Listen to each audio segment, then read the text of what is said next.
সকল শিক্ষার্থীকে স্বাগত জানিয়ে শুরু করছি ম্যাথ ক্লাস। আজকে ম্যাথ ক্লাসে পঞ্চম শ্রেণীর গণিতের পৃষ্ঠ নম্বর হচ্ছে 63, অনুশীলনী 6 এর খ। কোশ্চেন নম্বর হচ্ছে অর্থাৎ প্রশ্ন নম্বর হচ্ছে 5 এর 10 থেকে 12 পর্যন্ত একই নিয়মে অঙ্ক এবং 13 থেকে 16 পর্যন্ত একই নিয়মে। দেখো 10 থেকে 12 পর্যন্ত যে কোনো আমি একটি করে দেখাই, এখানে 12 নম্বর করে দেখাই। দেখো তাহলে লিখি নম্বর 12 দেওয়া আছে দিয়ে বা এখন দিয়ে আমাদের প্রদত্ত অঙ্কটি তুলতে হবে। এখানে 5/7 ভাগ 15/28 সমান 5/7। প্রথমে লিখি 5/7, ভাগ চিহ্নটা গুণ দেই, তাহলে কি হবে, এটা বিপরীতকরণ হবে।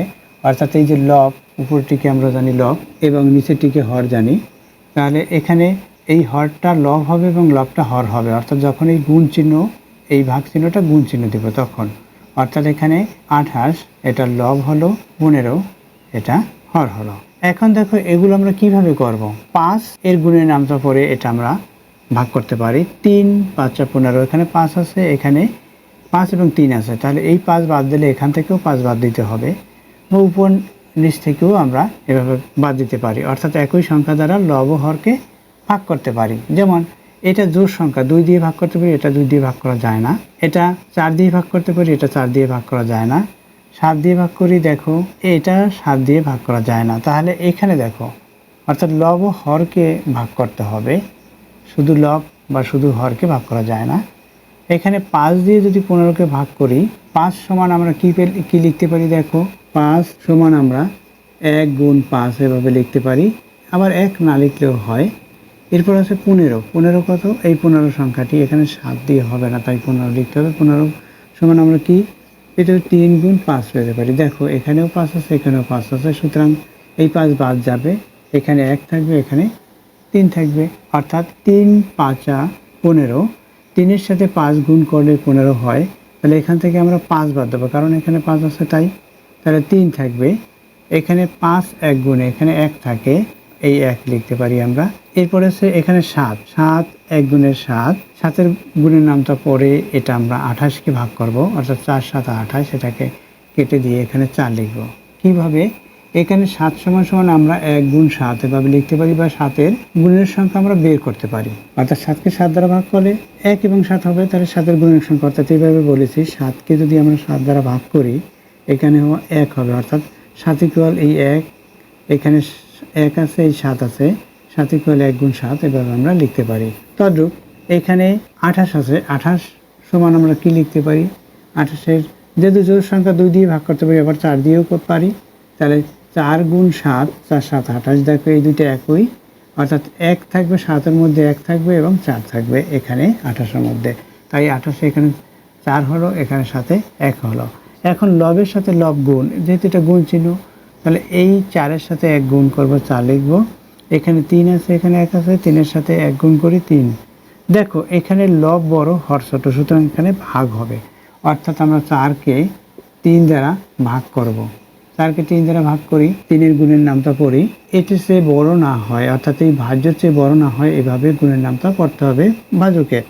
তাহলে 3 1 গুণে, এখানে আমরা ভাগফল লিখব, 3 1 গুণে 3 হয়, বিয়োগ করি, 4 থেকে 3 বাদ দেই, 1 হবে।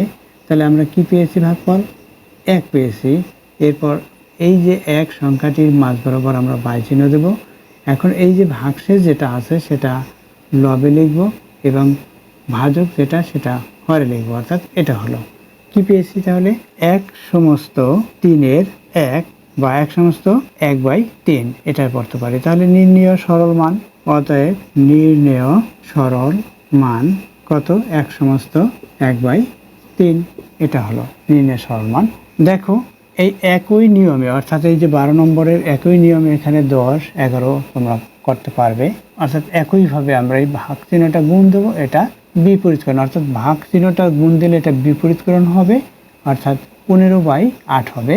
তারপর আমরা 5-এর গুণের নামটা 2-এর গুণের নামটা পরে আমরা এটা সমাধান করতে পারি। অবশ্যই তোমরা এটা ট্রাই করলে সমাধান করতে পারবে আশা করছি।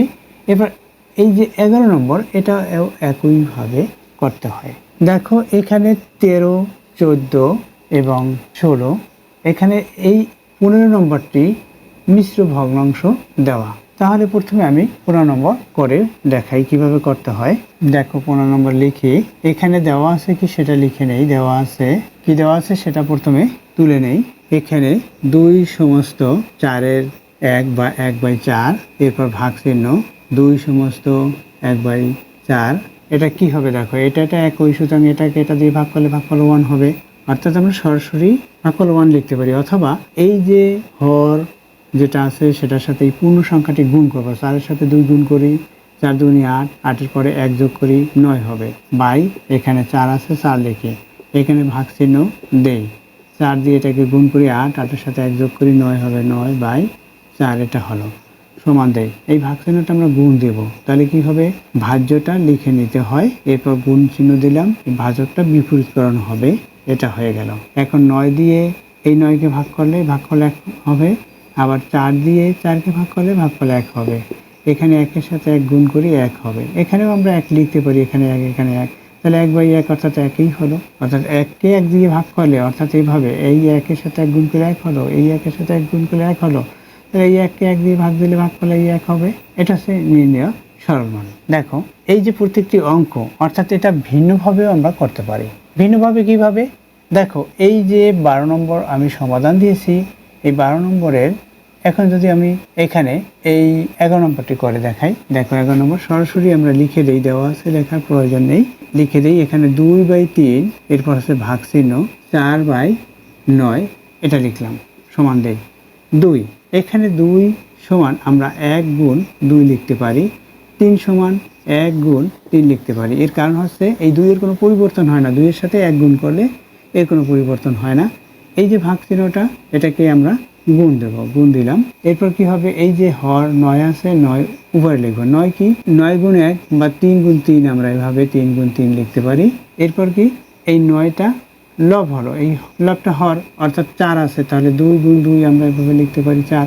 এখন দেখো এখন কি হবে, এখান থেকে একটি 2, এখান থেকে একটি 2 বাদ, এখান থেকে একটি 3, এখান থেকে একটি 3 বাদ। এখন কি আছে সেটা লবে লিখি আর এবং হরে লিখি। লবে কি লেখা যাবে, এই 3-এর সাথে এই 1 গুণ, কারণ এখানে 3-এর এখানে গুণ চিহ্ন, এখানে 1-এর সাথে গুণ করলে 3 হবে। এখানে কি এই 2 আছে, এখানে 1 আছে, 2-এর সাথে 1 গুণ করে 2 হলো। এখন দেখো এখানে লব বড় হর ছোট, অর্থাৎ আমরা কি লিখতে পারি, 1 সমস্ত 1/2 লিখতে পারি। অর্থাৎ এখানে আমি 3 দিই, 3কে যদি ভাগ করি কত দিয়ে, 2 দিয়ে, কারণ 2 হচ্ছে ভাজক, 2 দিয়ে ভাগ দিতে হবে, এটা ভাজ্য।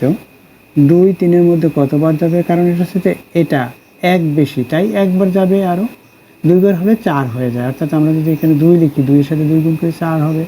তাহলে এখানে আমাদের কি লিখতে হবে, 1 লিখতে হবে, 1 বার যাবে। 2 দিয়ে 3কে ভাগ করলে 2 1 গুণে 2, এখন 3 থেকে 2 বিয়োগ করব, 1 হবে। অর্থাৎ কি হলো, এই যে ভাগফল 1, এই বরাবর আমরা বাইচিহ্ন দিলাম। এখন এই যে ভাজক আছে, ভাজকটা হরে লিখতে হবে, এই যে ভাগশেষ আছে 1, সেটা লবে লিখতে হবে। দেখো এটা একই, সুতরাং নির্ণেয় সরল মান এটা আমরা লিখব কি, অতএব নির্ণেয় সরল মান এই। দেখো এখানে 13 নম্বর, 14 নম্বর এবং 16 নম্বর একই রূপে লেখা অঙ্কটি।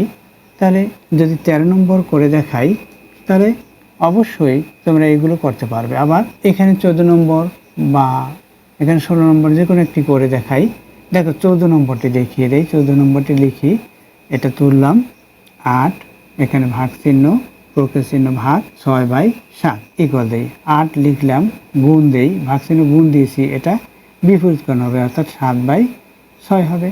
এখন কি হবে, 7/6 হলো, এই 6-এর মধ্যে 2 গুণ 3 আছে, এটার মধ্যে 2 গুণ 4 আছে, বা 2 গুণ 2 গুণ 2, এভাবে 3টা 2 লিখতে পারি। এখন এখান থেকে যদি আমরা একটা 2 বাদ দেই, অর্থাৎ 3 গুণ 2 আছে, তাহলে 3 থাকবে। এখান থেকে একটা 2 বাদ দেই, তাহলে 4 গুণ 2, 4 দুগুণে 8, এখানে 4 থাকবে।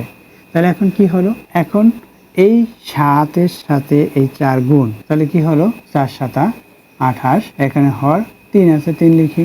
3 দিয়ে দেখো এটা আমরা ভাগ করতে পারি কিনা, 3 দিয়ে এটাকে ভাগ করতে পারি না, কারণ 3 নং 27, এরপর 8 3 3 10 30, অর্থাৎ 3-এর সাথে 10 গুণ করলে 30 হয়, সুতরাং এটা ভাগ করতে পারি না। তাই আমরা এখানে ভাগ, যেহেতু নিঃশেষে বিভাজ্য হবে না, তাই আমাদের এখানে ভাগ দেখিয়ে দিতে হবে। তাহলে ভাগ যদি দেখিয়ে দেই, দেখো এখানে কত পেয়েছি, দেখো এই ভাগটা দেখিয়ে দেই। এখানে হর কত, 3, হর লিখলাম 3, লব হচ্ছে এই 4-এর সাথে 7 গুণ করছি 28 লিখেছি, এখানে হর 3 এটা।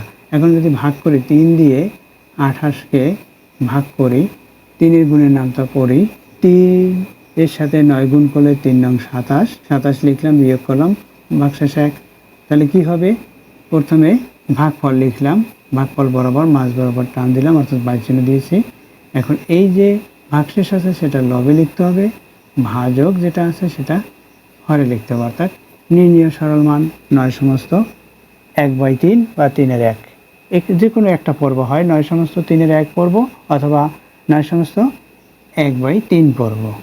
আশা করি বুঝতে পেরেছো এই অঙ্কগুলো কিভাবে করতে হবে। এতক্ষণ ম্যাথ ক্লাসের সাথে থাকার জন্য সকলকে ধন্যবাদ জানিয়ে আজকের মতো বিদায় নিচ্ছি।